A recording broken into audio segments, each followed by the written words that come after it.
अब हम लोगों को आईआईटी जेईई मैथमेटिक्स फील्ड में सेकेंड चैप्टर सेट थ्योरी को पढ़ना है। पहला चैप्टर क्या था? बेसिक्स ऑफ मैथमेटिक्स, जिसमें हम लोग लॉगरिथम के बारे में पढ़े, मॉडुलस फंक्शन के बारे में, जितनी भी छोटी छोटी चीज़ें होती हैं जो लगभग सभी चैप्टर्स में कहीं ना कहीं यूज होती है, उसके बारे में पढ़ लिए। बहुत सारा सवाल भी किए। लेकिन अब दूसरा चैप्टर हमें सेट थ्योरी को पढ़ना है। सेट थ्योरी क्या है? सबसे पहले जानेंगे डिफिनीशन ऑफ सेट्स। सेट्स क्या होते हैं? तो सेट्स जो होता है well defined collection of distinct object. Distinct मतलब क्या होता है? डिफरेंट, यानी अलग अलग एलिमेंट का, अलग अलग ऑब्जेक्ट का कलेक्शन, अलग अलग ऑब्जेक्ट का कलेक्शन। ठीक है। वेल डिफाइंड का मतलब क्या होता है? कि वेल डिफाइंड का मतलब होता है कि there should be no confusion regarding the exclusion और इंक्लूजन ऑफ दैट ऑब्जेक्ट। कहने का मतलब है कि इस लिस्ट में, अगर हम कोई लिस्ट बना रहे हैं कि 50 से ज़्यादा नंबर जिस विद्यार्थी का भी आया है उस विद्यार्थी का नाम लिख देते हैं, तो एक रूल हो गया। तो उसमें हमको कन्फ्यूजन नहीं है कि इस लड़का को इस लिस्ट में रखना है या इस लड़की को इस लिस्ट में रखना है कि नहीं रखना है।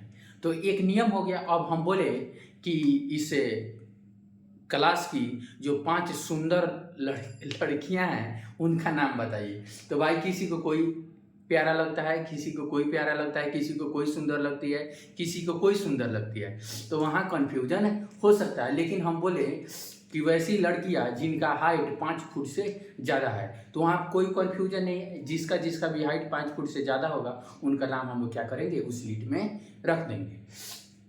तो वेल डिफाइंड का मतलब क्या होता है? There should be no confusion regarding the exclusion और inclusion of that object. Exclusion का मतलब होता है रिमूव करना और इंक्लूजन का मतलब होता है एक्सेप्ट करना, यानी उसको इंक्लूड करना। ठीक है। अब जैसे top 5 actors in the world, विश्व में 5 टॉप एक्टर, तो किसी को कोई टॉप लगता है, किसी को कोई टॉप लगता है। ठीक है। तो वहाँ कोई रूल रेगुलेशन नहीं है। ऐसा बोलें कि top 5 beautiful girls of the class, तो किसी को कोई प्यारा लगता है, किसी को कोई पसंद है, किसी को कोई ब्यूटीफुल लगता है, इसका कोई क्राइटेरिया नहीं है। लेकिन अगर हम बोले कि top 5 actors who acted in more than 10 movies, ऐसे एक्टर का नाम बताइए जिन्होंने कम से कम 10 मूवी में काम कर चुके हैं, तो उनका नाम हो सकता है, कोई दिक्कत नहीं है। वो एक नियम के अनुसार हो गया, एक रूल रेगुलेशन के अनुसार हो गया, एक क्राइटेरिया के अनुसार हो गया। लेकिन अगर कोई बोलता है कि सबसे अच्छे नेता क्या हैं, तो अच्छे नेता का भी एक पैरामीटर होना चाहिए, और उस पैरामीटर पर जो जो फॉलो करेगा उस नेता का नाम अच्छे नेता में आएगा, वरना नहीं आएगा। तो जिस चीज़ को सिलेक्ट करने के लिए कोई ना कोई रूल होना चाहिए, कोई ना कोई पैरामीटर होना चाहिए, तो उसे वेल डिफाइंड के कैटेगरी में रखा जाता है।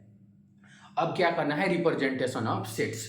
सेट्स को कैपिटल लेटर से रिप्रेजेंट किया जाता है। जैसे अगर हम नेचुरल नंबर का सेट लिखते हैं, सेट ऑफ नेचुरल नंबर, तो capital N is the symbol of set of natural number. अगर डब्ल्यू से लिखते हैं तो set of whole number, R लिखते हैं तो set of rational number, set of real number. अगर क्यू लिखते हैं तो set of rational number, Q dash लिख देते हैं तो सेट ऑफ इरेशनल नंबर। हालांकि इन सभी के बारे में हम बेसिक मैथमेटिक्स में ही चर्चा कर चुके हैं, लेकिन जितने भी कैपिटल लेटर से डिनोट किए जाते हैं वे भी एक तरह के सेट्स होते हैं। अगर सेट्स में देखा जाए तो इंटीजर्स भी एक क्या है? सेट है। तो जेड या आई से इंटीजर्स को रिप्रेजेंट किया जाता है। ठीक है। उसके बाद हम लोग को क्या पढ़ना है? Importance symbols. तो वो तो अभी अगले लेक्चर में उसकी चर्चा करेंगे। Thank you for watching this.